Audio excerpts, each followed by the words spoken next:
Good evening, ladies and gentlemen. My name is David Cox, and I am the host of the New America Movement. So exciting to have you to tune in because we've got a lot of ideas and things that we want to talk about to you, our audience, about what's going on in this great country. Now, there are a lot of leftists that are, in my opinion, trying to ruin this country and doing a pretty good job at it. And just to start off, look at the swap that took place between us and Russia this week. Before I go any further, I want to just take a moment and introduce the crowd that's with us. We have three guests with us today. Of course, my son, co-host, he's always here. Jordan, say hello. What's going on, everybody? How y'all doing this evening? We have DeShawn Sullivan, who has his own podcast called The Sullivan Show. Say hello, DeShawn. Hey, guys. How are you? And we have Matthew Kutilek, a former Marine, and we appreciate him so much being on the show. He's been on here several times, so Matthew, say hello. Hello, everybody. Good to be back. So this is our show tonight. We have three people here that are going to be talking about this trade between Brittany Griner and Brittany Griner. Excuse me, Brittany Griner. It's and this merchant of death. And now it's been all over the social media this week. We've been listening to the right and left talk about it, but we want to get your ideas about it. We're going to share with you some of our opinions on it. Of course, you're going to know our stance on this right off the bat. We totally disagree with the exchange. We think it's very biased, it's very prejudiced, and it's just become a political pawn to serve the interests of the left. So, Jordan, what do you think about this? Jump in on it. Tell us what your things are. To give a little background who Brittany Griner is, she is the WNBA player that got arrested on February the 17th for hash oil in Russia. Now, she pleaded guilty. She admitted that she did this, right? Like it wasn't a secret. It wasn't like she was, they planted it in her bag. So this wasn't a setup. No. She admitted to it in an open court in Russia that she did do this. So you got that. Well, now there was this. You heard about these negotiations, going on between Russia and America, kind of happening, and everybody's like, man, there's just no way that we're gonna let this dude, the merchant of death, go for just Brittany Griner. Like there's just no way. Because, we got the Marine over there, Paul, what's his last name? Paul Whelan.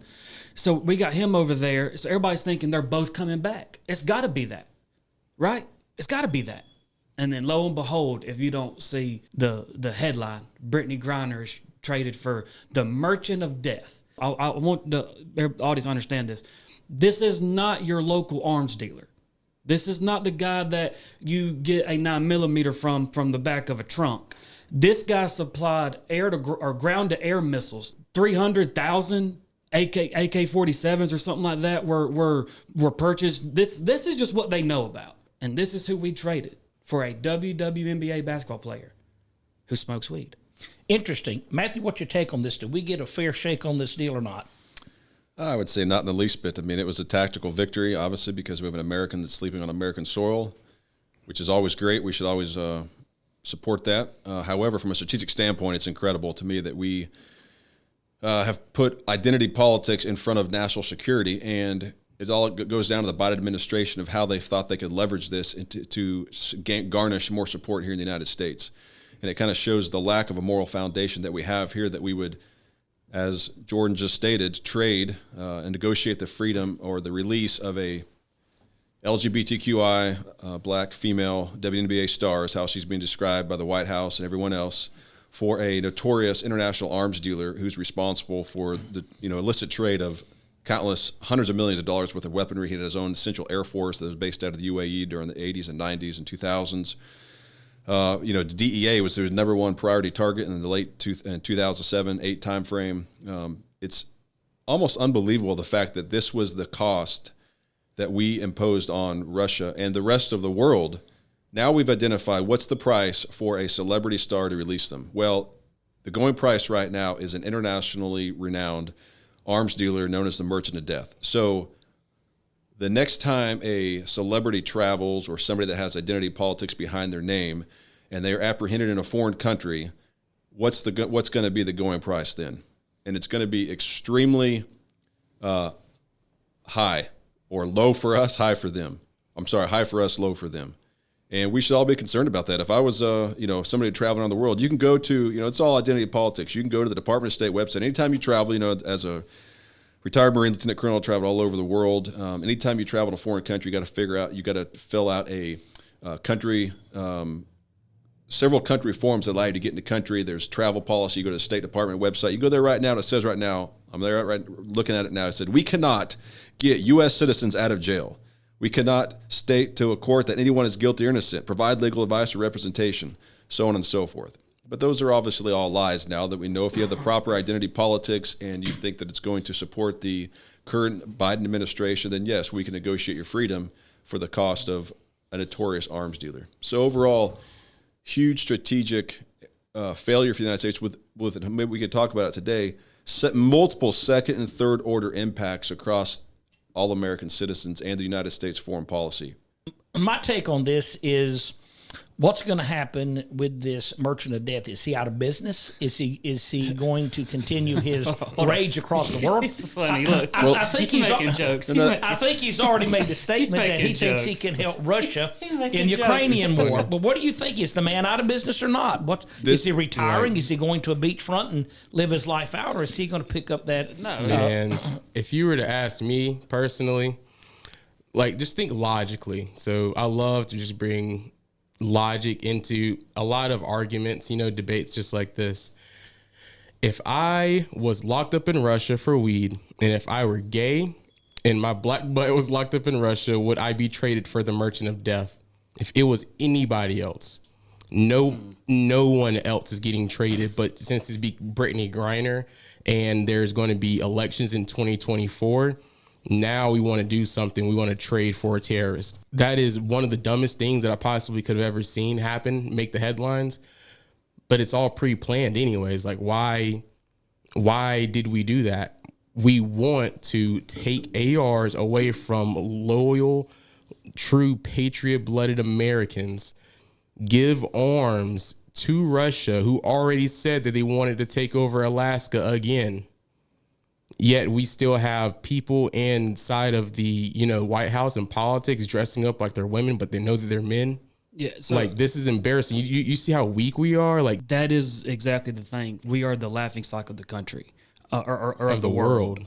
So, and the left preaches how, we want to gun safety, right? We want more gun regulation. We want more this and that. And then all of a sudden you trade the merchant of death for a WNBA player. To answer your question, no, he's not retiring. No, he's not going to a beachfront. No, he's not going anywhere like that. He's already said in the interview that he's going to be going to, or that he would gladly volunteer, that he supports the Ukraine war and Moscow and Russia invading them. But surely Putin wouldn't let him do that, would he? You think Putin would allow him to in the Ukrainian war? Do you think Brittany Griner's going back to jail? What do you think, Matthew? I think that's the second level analysis that not many people have touched on since this occurred. There's a war in Ukraine going on right now. This war, when Brittany Griner traveled, first of all, it was a week before Putin invaded Ukraine. So there was travel warnings all throughout Russia. Do not travel there. She chose to travel there anyway. So that's kind of, what a huge opportunity for Putin to detain her and hold her as leverage for the last 10 months. And they, in their wildest dreams, I don't think they ever could imagine they would have secured the release of Viktor Bout as a result of this WNBA star in the midst of a war. And this war in Ukraine, as of on the 16th of November, Joe Biden and his administration authorized request another $37.7 billion to fund the war in Ukraine. As of December 5th, that war cost the United States taxpayers $105.5 billion. For this war in Ukraine thus far. That's $374 million a day. Okay, so you have all these factors in place, and this war is going on. This is an international arms dealer with contacts around the globe, obviously highly skilled and assets and resources to tap into. So, of course, he's going to support wholeheartedly the war in Ukraine. But also, what else is he going to do? What other areas who else is he going to arm to have a diversionary effort to draw assets and resources out of Ukraine, not only for the United States, but for other countries in the area? And so he, of course, is going to be employed throughout Russia. Why else do you think they would want this guy back? Absolutely. But the real question is, if we know that, and I'm just making light of it because I know what's going to happen. He's not retiring. He's going to go right straight to a camp, start training, and getting ready to enter the Ukrainian war. The question is, we know or find weapons to supply Russia. We're not that dumb. Nobody is that dumb on either side of the aisle not to know that. That's just common knowledge. The question is, why would we do it? What is the rush to judgment to get this lady out of prison anyway? So, she's only been there 10 months. That's right. Why would we do it? Why would we do that in the middle of a war? Can I answer that? Go ahead. Because, just like DeShawn said, there's an election coming up. And just like Matthew said, this is identity politics. Right? Brittany Griner fits everything the left loves and talks. She is a black lesbian woman. Like, I mean, good Lord, put a bow on her, and I mean, it's the greatest thing for them. So they brought her home, and this is what I truly believe. They brought her home, and they are going to use this. The Biden administration is going to use this. They are going to elevate Brittany Griner to this, she was a political prisoner and she had to face a Russian prison, and they're going to make her the forefront, the poster child for identity politics. And Matthew hit on it. We set the precedent now that if you are any type of status whatsoever, athlete, whatever, that you are worth something to America, especially if you are a black lesbian woman. And like for me too, like here's the thing, like I don't hate Brittany Griner for what she is.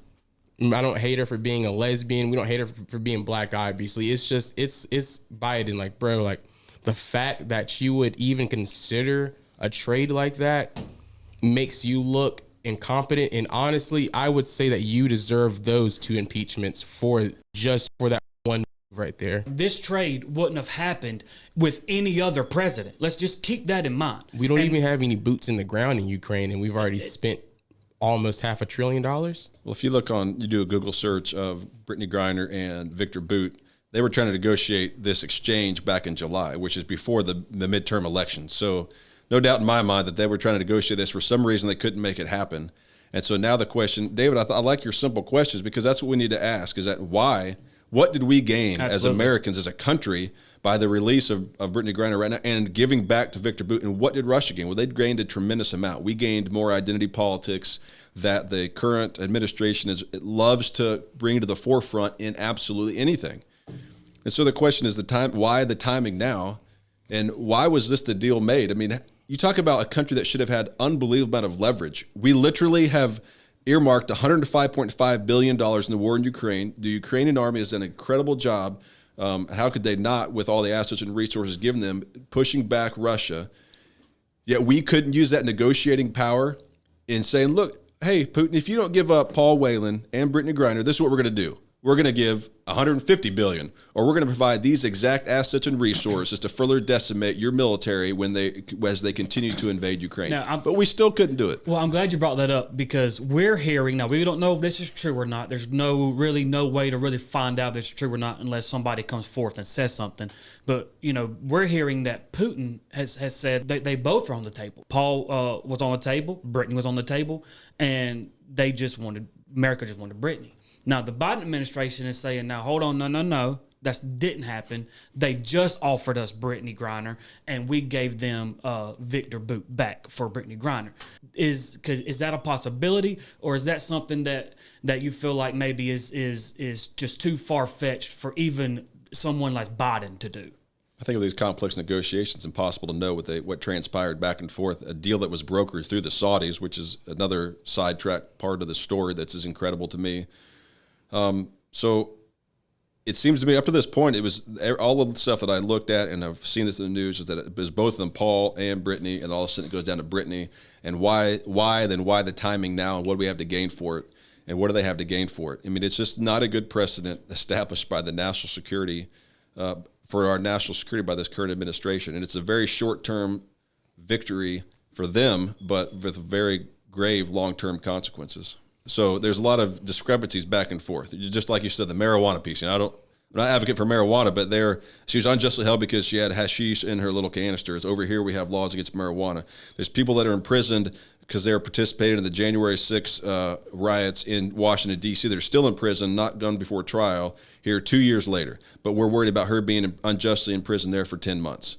We go after Viktor Bout. He's an illicit arms dealer, international arms dealer, and I'm not trying to create a moral equivalency here. So that was the illicit arms trade. However, the United States is giving $1.5 billion in arms to Ukraine, which includes hundreds of millions of dollars of weaponry. PBS story last week, 84 million rounds of small arms ammunition. So we may be doing this illegally, but are we to think that the arms and armament and the weapons and the ammunition that we provide to Ukraine are not falling in the hands of nefarious actors across the globe? Of course they are. I've seen it firsthand in Iraq and Ukraine and other countries where there's stockpiles of these munitions that we've given out through national security policy, and invariably, they cannot use it because they're not trained to use it. B, they can't possibly use the quantities we provide them. And C, it gets siphoned off by in the logistics chain, the supply chain. It gets siphoned off by dubious actors, foreign countries. They cache it and they utilize it in the future. So there's a massive amount of arms that are being dealt around the globe, either illicit trade or the legal trade. And one other side story is that the Department of State actually hired Viktor Bout and his companies to fly arms and weapons during the Iraq War in mid-2000s from UAE to Iraq, and they've lost track of where those arms and armament at. So we've actually hired him in the past for his illicit arms dealing. And so this goes back to what we mentioned earlier, and DeShawn mentioned this. We have an attack on the Second Amendment of the United States of America. Ammunition, weapons, how much ammo you can buy, the quantity you can buy, high-clip magazines. But at the same time, we're supplying countless hundreds of millions of dollars of this exact stuff to foreign countries around the world so they can engage in their warfare. So disarm the American citizens, massively arm other citizens of other countries. Now, let me say this. You worked in the Pentagon for a while. Were you an analyst there? What were you doing there? I was an infantry officer and a special operations officer for 20 years in the Marine Corps. I was my last duty station was at the Pentagon. In fact, when Paul was detained in Russia, I remember I was at the Pentagon. It was in December, and I was actually talking to a friend of mine about this when it happened. We did, quick searches on him. We always think about why do these guys travel there, and what are they doing in these locations, and that they get detained and apprehended. I had a top secret security clearance. I was involved in plans and operations throughout the majority of my second half of my career when you're a staff officer. So you get, you get immersed in, when you're at the Pentagon, anything that deals with the Department of State, Department of Defense, national security policy, because you're operating at the strategic level and you have to be able to articulate that, understand it. Deployed to Iraq in 2019 and 20 as the head of plans for Task Force Iraq, which is a 8,000 man coalition task force for all the NATO forces. So I've got NATO partners around the globe that I worked with over there doing the plans in Iraq. I was there when the embassy riots, and we killed Qasem Soleimani at the Baghdad airport. I was a couple miles away when that happened, and then the theater ballistic missile attacks from Iran into Iraq. But you get exposure to this, and with the security clearance, you can, you stay. That's your job as a professional, understand the multifaceted aspects of situations like this and how the implications go across Department of Defense, Department of State, and so on. Well, let me ask you this question. And this may not even be an appropriate question, but I'm going to ask it to you. So just hold on. I know America has a lot of smart people in it. Everybody's not an idiot. I know when we make these kind of trades and we deal with these foreign players around the world, the CIA, I'm sure, has some type of internal game. The deep state, I just don't see them saying this is okay. Is there a possibility that, on the last day before these guys are released, they get water to drink that may be lined with something that might give you 6 months left? I'm just, because, if I was running the CIA, I would want to get enough. I just wouldn't want that guy to walk off our country and think that. You'd hope this guy has a microchip on him that you can monitor his movements. But here's a couple points to consider. First of all, the CIA director is appointed by the president. So right. Mike Pompeo was a phenomenal CIA director under President Trump. Then he became Secretary of State. I couldn't even tell you who the current CIA director is. I don't know. I mean, I'm sure it's somebody that's appointed based off of, just a hookup, not necessarily representative of the CIA. Yeah. But again, what the CIA and the FBI and the intel agencies would provide would be analysts, okay, and they would give them this is the pros, this is the con, this is analysts behind it, this is Viktor Bout this is the ramifications you can impact, and it's somebody in the Department of State and the president's administration is going to make the decision whether or not to release this individual. So I wanted to ask this real fast. A lot of people have been saying, well, because everybody got upset because Paul wasn't returned. Yeah. Okay, and then all of a sudden I started seeing all these posts about, oh well, this guy has. He's not such a great guy after all, right? Like, oh, he's got charges, he's got dishonorably discharged, all this stuff. And so what I normally say to people like that is, well, all Americans should come back. Right. Like we shouldn't have any Americans overseas, and if we have the ability to bring them back, we need to bring them back. Now, wait a minute. Let me jump in here on that. Are you saying that if someone leaves Miami, Florida, who's a known drug dealer, and they get caught by, say, some Latino country for bringing drugs in the country, or vice versa, coming as an American citizen across the border with cocaine or fentanyl, I think there are standards that we have to look at as a country.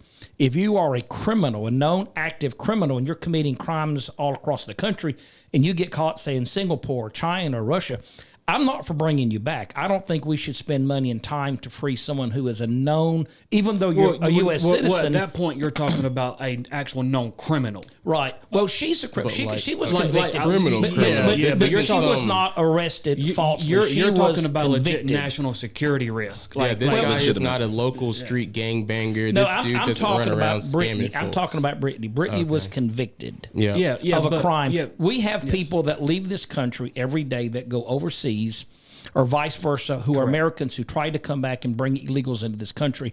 If you are caught with, say, a pound of fentanyl on you, and you're trying to get back to America and you're a U.S. citizen, should we, and I'm just asking you this question, should we spend time, because you're a U.S. citizen, trying to trade with, say, a Latino country to get you back in this country? Well, what's your thoughts on that?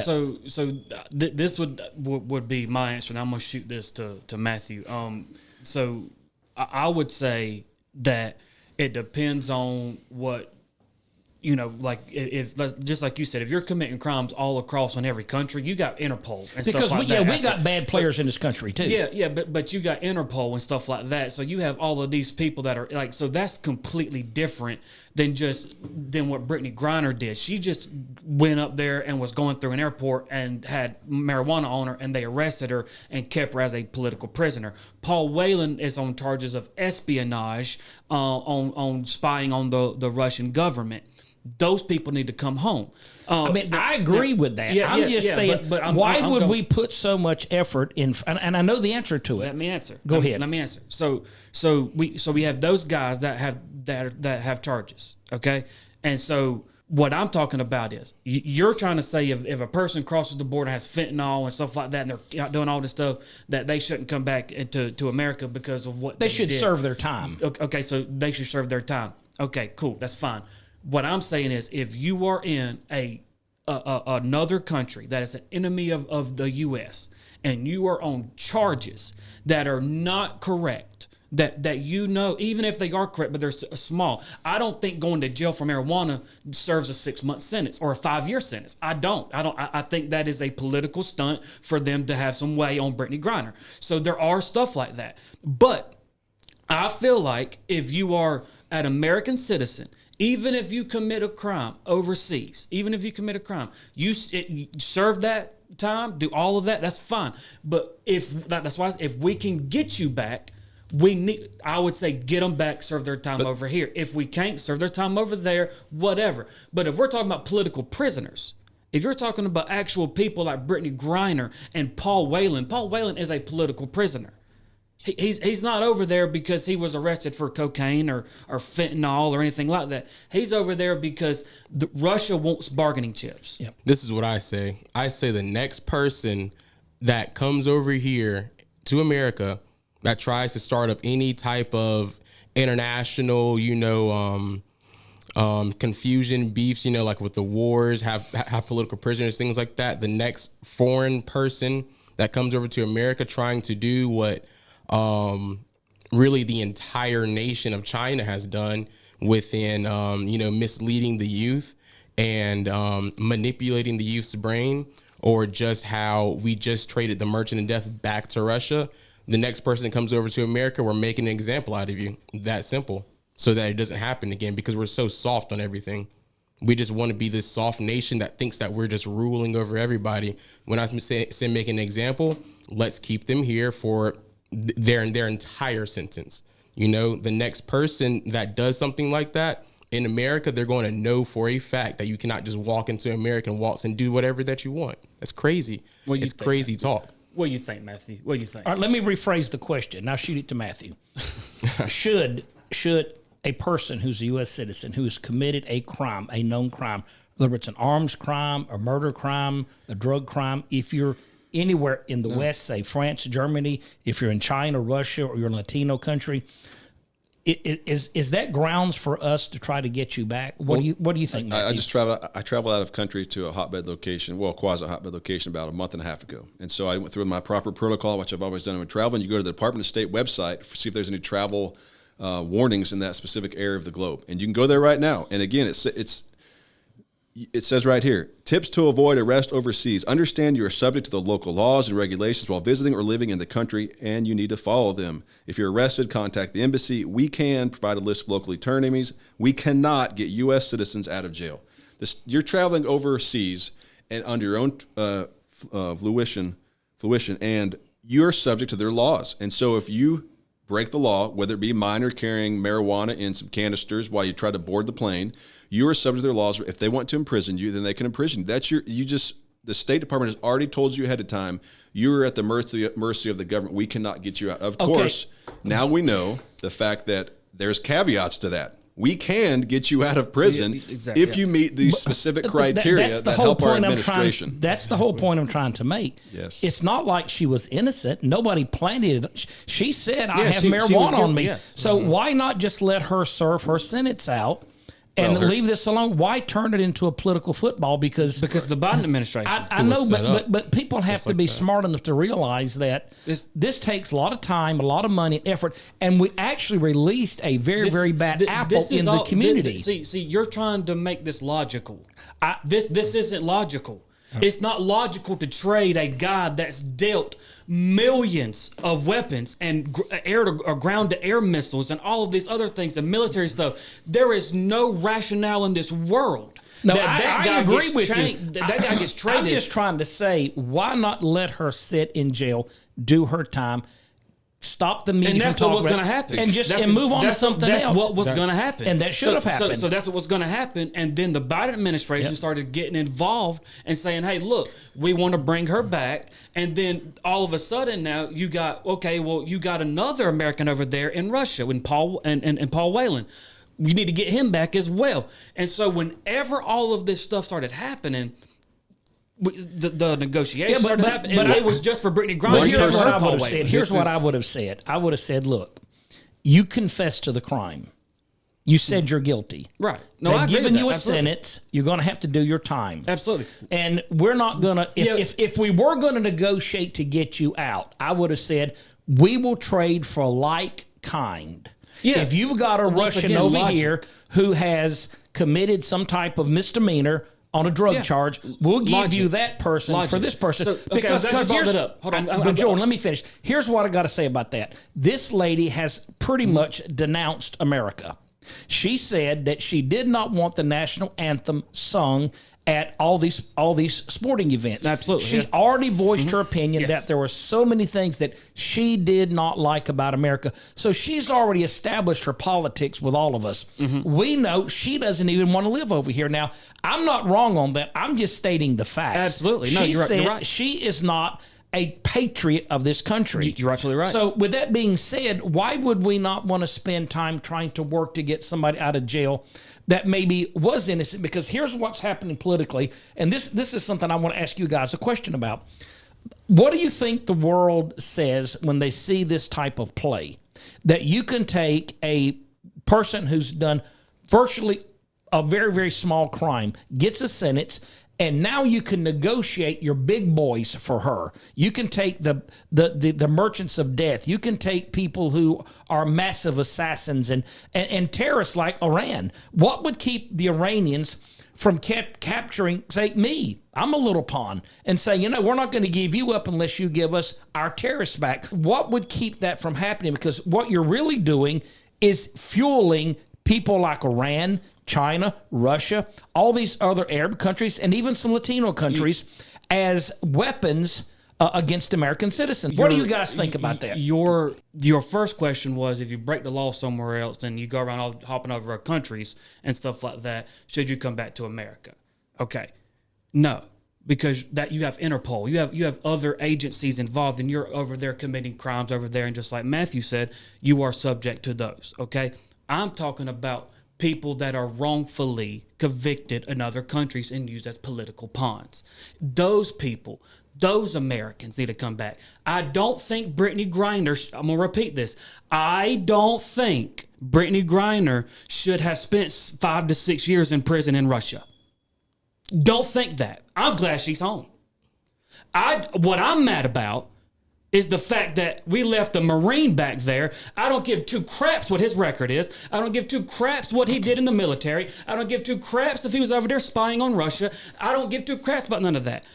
My thing is, we traded, okay, I'll put this into terms everybody else can. We traded Tom Brady for me. Yeah. We just traded Michael Jordan for O.J. Mayo. All of us are equal, but some are more equal than others. Absolutely. That's my point. One met the identity politics criteria, one did not. Absolutely. And that's what it boils down to, and it doesn't make any sense. It's such a failure from U.S. foreign policy standpoint. Such a failure. And I see that, and you're right. So let's put it in perspective.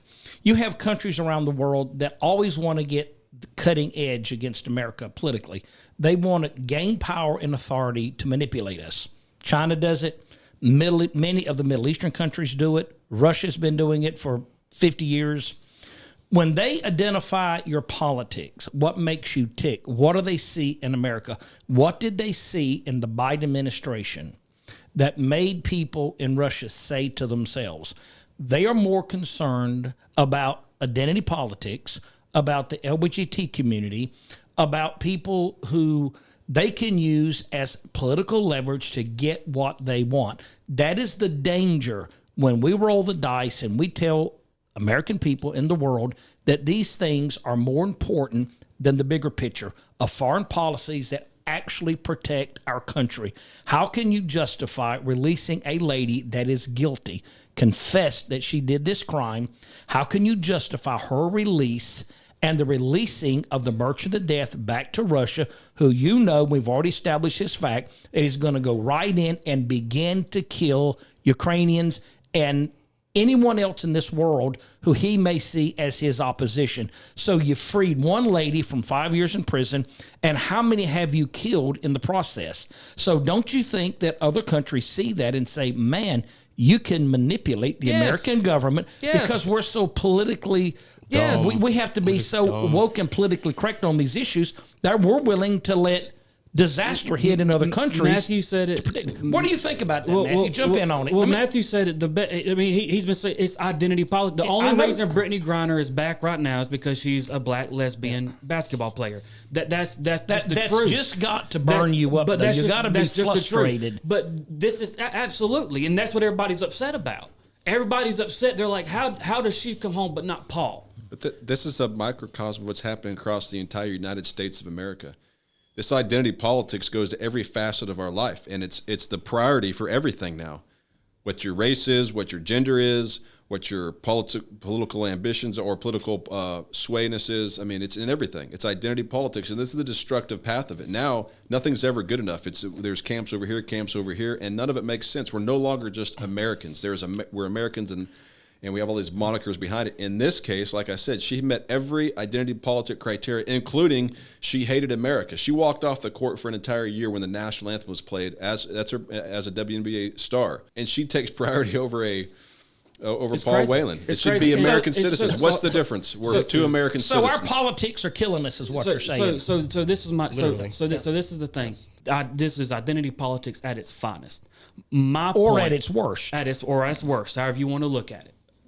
My point is, this is my point.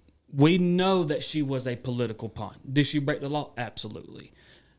The point that I'm making is she should have came home. Yes, we knew that we knew she was coming home. Well, I'd have been okay knew if that. they'd have traded That's the the- like kind. that is But that's my argument. That is Give that is the them point. a Russian That is who the smoked point. a little weed somewhere and got arrested. That's the point. Why couldn't That's we? the Why point. could we not do that? Why could we Everybody's not like, do that? That's the point. Everybody and their mama is asking, why did we trade? Like I said, this unbelievable crime boss, like I don't know if y'all watch the Blacklist, the Raymond Reddington of the weapons trade, right? Like this is that guy, okay? And you traded him for one WNBA player that got caught for smoking pot. A bag of dirt for a diamond. That's what this trade was. And that's what people are upset about, because they're like, you have a guy that's over here that's an ex-Marine that is on charges, and they could be trumped up charges on espionage. They probably are. Let's just be real about it. It's Russia, right? They don't necessarily play fair, right? So that's what everybody's saying is, why couldn't this guy wasn't worth both their lives? It wasn't worth both of them. Putin says yes. We wanted both of them and for them. The Biden administration is saying, well, no, that's not what Putin says. Like I said, we don't know exactly if that's how far that goes or not, but that's what's being said. And so my thing is, just like what you're saying, we got the literal worst end of the stick here, because we look weak. This is identity politics at its finest, or at its worst, however you look at it. And now they are going to propel Brittany Griner as this martyr for whatever the left now is, this whatever they're going to push with this. Guarantee she's going to be the forefront. How about, if you look at, one thing I was thinking about as well, this war in Ukraine, why could we not negotiate a ceasefire or a treaty That too. as a result of this? Say, look, yeah, we're willing to release Viktor Bout, but here's what's going to cost you, Russia. Absolutely. Here's the concessions. Absolutely. Here's the conditions right now. And in this war in Ukraine, that's costing billions of dollars for American taxpayers. It's costing the lives and livelihood of countless tens of thousands of Ukrainians, destroying their homeland. It's not good for anybody. But we didn't even try to negotiate that. That's incredible to me. If you look at, I always try to look at the corollary of when something like this happens. Imagine if President Trump was in office and both of these individuals were imprisoned there, and we secured the release of Paul Whelan and left Brittany Whelan or Brittany Griner over there. We brought Paul Whelan back and said, look, he is a champion for heterosexual white males. We're glad we got him back. And at the same time, we left a black female lesbian athlete over there. There would be Black Lives Matter riots number 20 right now. So Georgetown in D.C. would get burned down again because of our racism, sexism, misogyny in the United States of America. So, it's just incredible to me, the double standards that the left applies when it comes to logical situations like this.